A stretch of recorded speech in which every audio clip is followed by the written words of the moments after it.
ಬೆಳಗ್ಗೆಯಿಂದ ಒಂದು ಯಾರೋ ಕಿಡಿಗೇಡಿಗಳು ಅಂತ ಹೇಳ್ಬೋದು ಅವ್ರನ್ನ. ಸುಮ್ಮನೆ ಕೆಟ್ಟದಾಗಿ ದೊಡ್ಡಣ್ಣ ಅವ್ರ ಬಗ್ಗೆ ಅವ್ರು ಇಲ್ಲವೇ ಇಲ್ಲ ಅನ್ನೋ ಹಾಗೆ ಮೆಸೇಜ್ಗಳನ್ನ ಪೋಸ್ಟ್ಗಳನ್ನ ಮಾಡಿ ಹಾಕ್ತಾ ಇದ್ದಾರೆ. ದಯವಿಟ್ಟು ಅದರಿಂದ ನಿಮಗೇನು ಲಾಭ ಇಲ್ಲ. ಅವ್ರಿಗೆ ಆದಂಥ ಒಂದು ಕುಟುಂಬ ಇರುತ್ತೆ, ಅವ್ರಿಗೆ ಆದಂಥ ಅಭಿಮಾನಿಗಳಿರ್ತಾರೆ, ಇಡೀ ಚಿತ್ರರಂಗ ಇದೆ, ಇಡೀ ಕರ್ನಾಟಕ ಜನತೆ ಇದ್ದಾರೆ. ದಯವಿಟ್ಟು ಆ ಥರ ತಪ್ಪಾಗಿ ಯಾರ ಬಗ್ಗೆನೂ ಮಾಹಿತಿಗಳನ್ನ ಹಾಕಬೇಡಿ. ಅದು ಇನ್ನೊಬ್ಬರು ಆ ಥರ ಹೋಗ್ತಾ ಇರತ್ತೆ ಸುದ್ದಿಗಳು. ಯಾಕೆ ಆಗ್ತೀರಾ ಆ ಥರ ಸುಮ್ಮನೆ? ನಿಮ್ಮ ಪೇಜ್ನ ನೀವು TRP ತಗೊಳ್ಳೋಕ್ಕೋಸ್ಕರ ಬದುಕಿರೋರನ್ನ ಇಲ್ಲ ಅಂತ ಯಾಕೆ ತೋರಿಸ್ತೀರಾ? ಅವಶ್ಯಕತೆ ಇದೆಯಾ ಅದು ನಿಮಗೆ? ದಯವಿಟ್ಟು ಹೇಳ್ತೀನಿ, ಆ ಥರ ಎಲ್ಲ ಯಾರೂ ಹಾಕಬೇಡಿ. ಅಣ್ಣ ತುಂಬ ಚೆನ್ನಾಗಿದ್ದಾರೆ, ಮನೆಯಲ್ಲೇ ಇದ್ದಾರೆ, ಇಡೀ ಕುಟುಂಬ ಚೆನ್ನಾಗಿದೆ, ಎಲ್ಲರೂ ಚೆನ್ನಾಗಿದ್ದಾರೆ.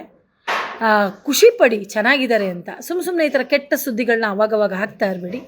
ನಾನು ಮಾತಾಡ್ತಾ ಇರೋದು ನಮ್ಮ ಕಲಾವಿದರು, ನಮ್ಮ ದೊಡ್ಡಣ್ಣ ಅವ್ರ ಬಗ್ಗೆ ಮಾತಾಡ್ತಾ ಇರೋದು.